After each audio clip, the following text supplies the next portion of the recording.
Good morning, this is Martha Headroom, and welcome to the Jamaican News Summary, a weekly program of news and some cas. In tonight's headline, we see taxi power being flexed. It's times like this a limerick is needed to capture the insanity. Why did the government change their mind on child restraints? Because the public outcry was so immense, it put the Minister of Transport in a defense.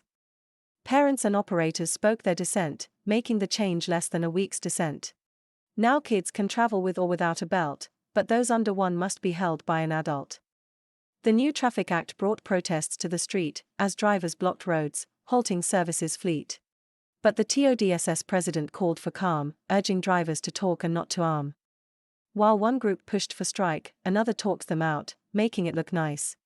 Though some withdrew service, others went to work, disunity among operators a constant perk. Two associations engaged in verbal joust, one calling for strike, the other for trust. But the TODSS president had the last word: let's sit and talk, no need for a herd. Over to Joan for details. Thanks, Martha.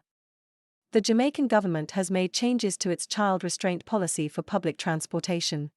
An adult must restrain children under 1 year of age, and those 1 to 3 years old can be restrained or travel without restraint. The policy allows children 3 to 6 years old to travel without restraint, with a lap belt, or be restrained by an adult, while children 6 to 9 years old may travel without restraint or with a lap belt. Children over 9 years old may travel without restraint, with a lap belt or a 3-point seat belt.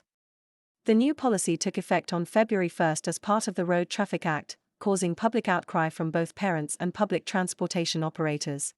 The changes led to protests and strikes in St. James, where taxi drivers halted services in protest of the increased fines presented in the new Road Traffic Act. The situation was cleared up quickly, however, and some drivers in Freeport elected to park their vehicles, halting the free flow of taxi services. Conflict between two taxi driver associations was evident, with one pushing for a strike and the other advising against it.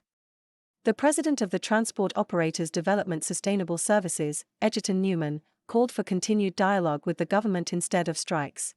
Meanwhile, One Voice Taxi Association spokesman, Lorraine Finnekin, was determined to carry out the strike. Remember to like and subscribe. That's all for now and good night.